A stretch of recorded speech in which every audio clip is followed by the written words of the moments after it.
Hello students, मैं आपकी हिंदी की टीचर आदर्श शिक्षा निकेतन हाई स्कूल से। बच्चों, आज हम आपकी हिंदी में व्याकरण का चैप्टर 1 और 2 दोनों पढ़ेंगे। ठीक है, चैप्टर 1 का और 2 का दोनों का रिवीजन करेंगे। चैप्टर 1 है आपका भाषा, लिपि और व्याकरण। ठीक है, तो सबसे पहले बच्चों हमारी बात होती है भाषा की। तो भाषा क्या होता है? यानी कि जिस ढंग से हम अपनी बात दूसरों तक पहुंचाते हैं और दूसरों की बात समझते हैं। जैसे मैं अब आपको बोल के पढ़ा रही हूँ, ठीक है, और आप जो है वो सुनकर समझ रहे हैं, तो यही क्या है? भाषा। या मैंने आपसे कोई क्वेश्चन पूछा, आपने उसका आंसर बोल कर दिया, तो वही क्या है? भाषा। ठीक है, आपने बोल कर बताया और मैंने उसे सुनकर समझा, तो यही क्या है? भाषा। ठीक है, तो क्या है भाषा? जिस ढंग से हम अपनी बात दूसरों तक पहुंचाते हैं और दूसरों की बात समझते हैं, उसे भाषा कहते हैं। ठीक है, भाषा के रूप, भाषा के कितने रूप होते हैं? वैसे तो हम कई प्रकार से अपनी बात दूसरों तक पहुंचाते हैं, जैसे बोलकर, लिखकर, संकेत करके। लेकिन जो संकेत से हम बात कहते हैं, मान लो मैं आपको कोई बात इशारों में बताती हूँ, तो कोई बच्चा उसे समझ जाएगा, कोई नहीं समझेगा। लेकिन वही बात अगर मैंने बोलकर बताई तो सभी बच्चे समझेंगे। ठीक है, तो वही क्या है? संकेत में कहना। ठीक है, तो सांकेतिक जो भाषा होती है, संकेत में जो होती है, वो पूरा अर्थ समझ में नहीं आता है, इसलिए इसको व्याकरण में नहीं पढ़ाया गया है। ठीक है, इसीलिए भाषा के 2 रूप बताए गए हैं। कितने रूप बताए गए भाषा के? 2। कौन कौन से? मौखिक रूप और लिखित रूप। ठीक है, मौखिक रूप में क्या होता है? जब हम बात अपनी किसी को, जैसे मैं आपको मौखिक रूप में बोलकर बता रही हूँ और आप उसे सुनकर समझ रहे हैं, तो हमारा ये कौन सा रूप है? मौखिक रूप है। ठीक है, मैंने आपको बोलकर बताया, आपने उसे सुनकर समझा, तो कौन सा रूप है? मौखिक रूप है। ठीक है, दूसरा है आपका लिखित रूप, लिखित भाषा। मैंने आपको लिख कर भेजा, ठीक है, और आपने उसे पढ़कर समझा। जैसे मैं आपको असाइनमेंट भेजती हूँ, आपका होमवर्क भेजती हूँ, लिख कर भेजती हूँ, रिटर्न होता है वो सारा, और आप उसे पढ़कर समझते हो, तो वो कौन सा रूप हुआ? लिखित रूप हुआ। ठीक है, समझ में आया? अब है नेक्स्ट आपका लिपि। जब बच्चों हम वर्ड्स बोलते हैं, तो बोलते समय हमारे मुँह से कुछ ध्वनियाँ निकलती हैं। अब ये प्रश्न उठता है कि इन ध्वनियों को कैसे लिखा जाए। तो इन्हें लिखने के लिए विशेष चिन्ह बनाए गए हैं।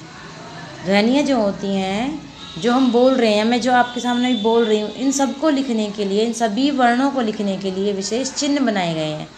इन चिन्हों को ही क्या कहते हैं? लिपि कहते हैं। अब क्या है, मैंने क्या बोला तो आपको समझ में आएगा क्या कैसे लिखना है। तो वो जो कै का जो रूप है वही लिपि है। ठीक है, हिंदी भाषा की लिपि देवनागरी है। कौन सी लिपि है हिंदी भाषा की? देवनागरी। देवनागरी जो है वो हिंदी के साथ कुछ और भाषाओं की लिपि भी है। पंजाबी की लिपि कौन सी है? गुरुमुखी। उर्दू की लिपि है फारसी, और अंग्रेजी की लिपि है रोमन। ठीक है, अब नेक्स्ट है आपका व्याकरण। तो व्याकरण का अध्ययन क्यों कर रहे हैं? क्यों जानते हैं क्यों? क्योंकि व्याकरण हमें शुद्ध बोलना और लिखना सिखाता है। व्याकरण जो होता है बच्चों, जो इंग्लिश में आप ग्रामर बोलते हैं, उसमें कुछ नियम होते हैं, और उन नियमों का पालन करके ही हम शुद्ध भाषा बोल सकते हैं और लिख सकते हैं। ठीक है, नेक्स्ट हमने जाना, जिस ढंग से हम अपनी बात दूसरों तक पहुंचाते हैं और दूसरे बात समझते हैं, उसे भाषा कहते हैं। भाषा के 2 रूप पढ़े हमने, मौखिक और लिखित। ध्वनियों को लिखने के लिए जो विशेष चिन्ह बनाए गए हैं, उन्हें क्या कहते हैं? लिपि कहते हैं। हिंदी की लिपि देवनागरी है, और व्याकरण हमें शुद्ध भाषा बोलना और लिखना सिखाता है। ठीक है, इसके बाद हम क्वेश्चन आंसर देखते हैं। भाषा किसे कहते हैं? किसे कहते हैं?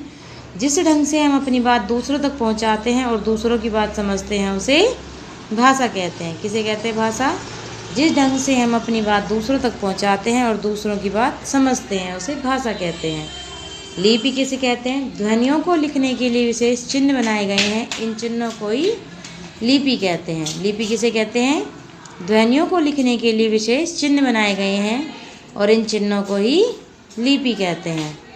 व्याकरण हमें क्या सिखाता है? व्याकरण हमें शुद्ध बोलना या शुद्ध भाषा बोलना व लिखना सिखाता है। ठीक है, भाषा के कितने रूप होते हैं और कौन कौन से? मैंने 2 रूप बताए, कौन कौन से? लिखित और मौखिक। मौखिक भाषा किसे कहते हैं? जब हम बोलकर अपनी बात बताते हैं और दूसरे उसे सुनकर समझते हैं, तो कौन सा रूप होता है? मौखिक। और लिखित रूप कौन सा होता है? जब हम लिखकर बताते हैं और दूसरे उसे पढ़कर समझते हैं। SMS भाषा का कौन सा रूप है? लिखित, मौखिक, सांकेतिक। कौन सा रूप है SMS? SMS में क्या करते हैं हम? लिखते हैं, तो कौन सा रूप है? लिखित। देवनागरी लिपि है केवल हिंदी की, अंग्रेजी की, कई भाषाओं की। देवनागरी जो है वो कई भाषाओं की लिपि है। ठीक है, नेक्स्ट है आपका, यहाँ पे बच्चों कुछ भाषाएं दी गई हैं और कुछ लिपियाँ दी गई हैं, तो इन्हें सही मिलान करना है। तो हिंदी की लिपि कौन सी हुई? देवनागरी। पंजाबी की गुरुमुखी, उर्दू की, फारसी और अंग्रेजी की रोमन। ठीक है बच्चों, चैप्टर 1 आपका कंप्लीट हुआ। जिन बच्चों ने ये काम नहीं किया है उन्हें अपनी कॉपी में काम कंप्लीट करना है और लर्न करना है, और जिन बच्चों ने काम कर लिया उन्हें दोबारा नहीं करना है। ठीक है, उन्हें सिर्फ क्या करना है, उन्हें सिर्फ याद करना है। ओके बच्चों, अब चैप्टर 2 देखते हैं, वर्ण और वर्णमाला। अब सबसे पहले बात आती है कि वर्ण किसे कहते हैं। जब मैंने आपको बताया कि हम जब बोलते हैं तो बोलते समय हमारे मुंह से ध्वनियाँ निकलती हैं, और इन ध्वनियों को जब हम लिखकर प्रकट करते हैं तो इन्हें क्या कहा जाता है, वर्ण कहा जाता है। ठीक है, वर्ण छोटी से छोटी ध्वनि होती है, यानी जिसके टुकड़े नहीं किए जा सकते, वह छोटी से छोटी ध्वनि जिसके टुकड़े नहीं किए जा सकते क्या कहलाती है, वर्ण कहलाती है। वर्ण 2 प्रकार के होते हैं, कौन कौन से, स्वर और व्यंजन। हिंदी में ऐसे अब तक 11 स्वर हैं। ऐसे अब तक कितने स्वर हैं, 11। ए, आ, छोटी बड़ी, छोटा उ बड़ा उ, री, ए, आई और ओ, औ। स्वरों को बोलने के लिए जो किसी अन्य वर्ण की सहायता नहीं लेनी पड़ती। और हिंदी में कैसे है तक 35 व्यंजन हैं। ठीक है, कितने व्यंजन हैं, 35 व्यंजन। हर व्यंजन में ए स्वर शामिल होता है। व्यंजनों को बोलने के लिए स्वरों की सहायता लेनी पड़ती है। जब हम व्यंजन बोलते हैं तो हमें किसकी सहायता पड़ती है, स्वरों की। इन्हें बिना स्वर के नहीं बोला जा सकता। हर व्यंजन में ए स्वर शामिल होता है। हर व्यंजन में कौन सा स्वर शामिल होता है, ए। आप सोचेंगे व्यंजनों में ए जुड़ा हुआ नज़र नहीं आता। ये मैंने आपको बताया था कि जो जुड़ा हुआ ना, जैसे कै लिखा तो कै के साथ ए है। अगर ए नहीं होगा तो इसके नीचे या तो हलंत लगा होगा या फिर आधा होगा वो कै। ठीक है, और जो तिरछी रेखा होती है नीचे उसे बोलते हैं हम हलंत। हलंत किसे बोलते हैं, जो वर्ण के नीचे तिरछी रेखा होती है उसे क्या बोलते हैं, हलंत बोलते हैं। ठीक है, नेक्स्ट है आपका वर्णमाला। वर्णों के निश्चित क्रम को क्या कहते हैं, वर्णमाला। क्या किसे कहते हैं, वर्णमाला, वर्णों के निश्चित क्रम को। यानी कि कै के बाद खे ही आएगा, खे के बाद गे ही आएगा, ये निश्चित क्रम है। ऐसा नहीं कि हमने कै के बाद टे लिख दिया तो गलत हो जाएगा। तो निश्चित क्रम को क्या कहते हैं, वर्णमाला कहते हैं।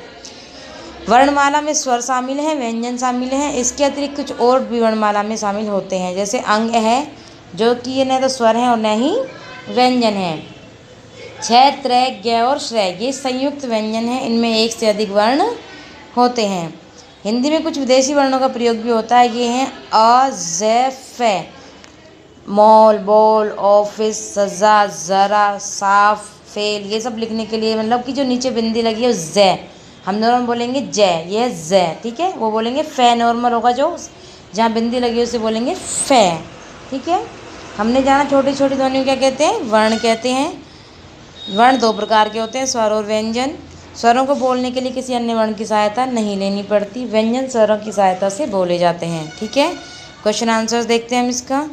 बोलते समय हमारे मुख से क्या निकलती हैं, क्या निकलती हैं, ध्वनियाँ। किन्हें बोलने के लिए किसी अन्य वर्ण की सहायता नहीं लेनी पड़ती, किन्हें बोलने के लिए, स्वरों को बोलने के लिए। और व्यंजन किसकी सहायता से बोले जाते हैं, स्वरों की सहायता से, स्वर की सहायता से। वर्ण किसे कहते हैं, छोटी से छोटी ध्वनि को वर्ण कहते हैं। किसे कहते हैं, वर्ण, छोटी से छोटी ध्वनि को वर्ण कहते हैं। वर्ण कितने प्रकार के होते हैं और कौन कौन से, वर्ण 2 प्रकार के होते हैं, कौन कौन से, स्वर और व्यंजन। वर्णमाला किसे कहते हैं, वर्णों के निश्चित क्रम को वर्णमाला कहते हैं। ठीक है, तिरछी रेखा को क्या कहते हैं, हलंत। संयुक्त वर्ण में होता है केवल आधा वर्ण, केवल एक वर्ण, एक से अधिक वर्ण, एक से अधिक वर्ण होते हैं किसमें, संयुक्त वर्ण में। ठीक है, चित्रों के नीचे दिए गए अधूरे नाम उचित संयुक्त व्यंजन भरकर पूरे कीजिए। ये आपको क्या दिख रहा है, पक्षी, तो इसमें क्या आएगा, छ। त्रिशूल दिख रहा है, त्रय आएगा। ये यज्ञ हो रहा है यहाँ पे तो ज्ञ आएगा। और ये श्रीमान दिख रहा था, श्रेय आएगा। ठीक है, अब बच्चों ये नीचे आपका दिया हुआ है, इसमें क्या है कि 2 पेड़ों के कुछ पत्ते गिर गए हैं। तो जो स्वर का है पत्ता उसे आपको यहाँ पे लिखना है, स्वर का पेड़ में। ठीक है, और जो व्यंजन का पत्ता है उसे व्यंजन के पेड़ में लिखना है। ठीक है, ये आपको अपने आप खुद से करना है। आप इसके लिए अपनी मम्मी की, अपने पापा की, अपने किसी बड़े भाई बहन की हेल्प भी ले सकते हो। ठीक है, ये आपको अपने आप आपको करना है। ठीक है बच्चों, आया समझ में। आपका आज का 2 चैप्टर कंप्लीट हुए, चैप्टर 1 और 2 की रिवीजन की हमने। ठीक है बच्चों, आज के लिए इतना ही। ओके बच्चों, थैंक यू बच्चों।